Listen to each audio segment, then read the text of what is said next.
karamba matamna Manipur shanti hanjilakadage haibagi wafamsi tammangam da fibam masida Augusta da kariumba laibu fadana hongjangiba taragadi masina tongan ba Sanaroi singda karamba kaidi koigi achoba saitheng ma pirak loi haningai leite tamo adu itaragadi kaigumba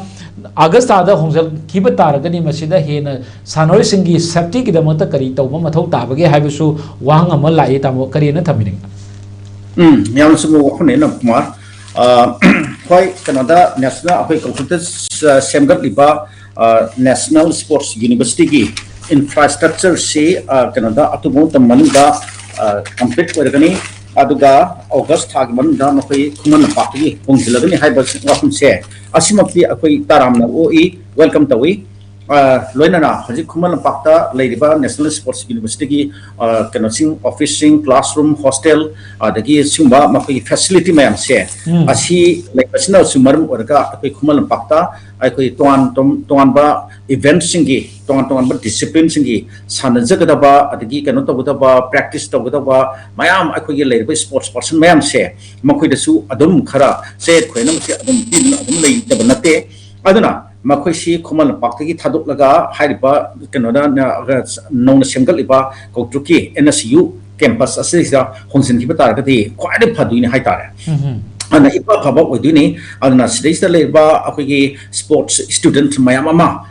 lady mapanagi atoba India ki tonga state singdagi act mayamama loinam lady bani ana moi mayam tu loinam asongi ke anoba campus tu hongsin ki bataragati yamna phaba wafamni ada hojik nabakuman panbirutani problem di nasagi leiriba akhoi film se makung phaba total piece amsung hanagi mataukum total normal sida hanjilapadi oidribani na leiriba lak leigidar bas mahiroi mayam gi markda hoi India ki tonga state singni lakwa singdi lakwa mahiroi singbudi kaisukara roi makhoi dabdi kaisu thodopa kana si threat si lekani thajate adubu akhoi local students sing haitarene maru ina maite students sing na laibu matam da makhoi da kayamu yamna set ogidagi haibu wakhum simdi summe na hoji habir adu questionable ne aduna ta senamakti adubu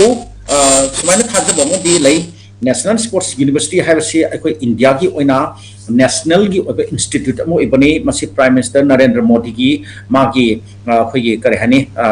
masam na yamna harau tayamna mana kana sakthona nu lakthoki ba aduma makhal gi kanoni institute amani aduna masidi akhoi center gi pride amasu oir kadoba ama oibanina masidaista leiriba tamiba akhoi students sing sports person sing kari sing lakadori sing do amsing staff sing kari sing makoida any makhal amataki kana se khudong thiba khudong sadaba thondana ba makoida full safety full secure oinana ba chap chaba akhoi security pir kani habgi ai chap chana thajaba lei aduna pibam sthoi adu pidgadi masai aduni haiba akhoi kano singsi kokruki area ti sigi akhoi ki cookie militant cookie jo militant sing nga ha atna attack to ba adumki makhoi ki kano da area manung da ta bani na lei bani na khara akhoi haiba ngamde uncertain oi aduna security matik chama piraga haiba infra kano se akhoi ki sports university ki kano se ma ki matna kano singi phajana magi activities sing ning function ja ning khis na ton ba cumgani na ai adamane thamjani na kuma thagasiri tamo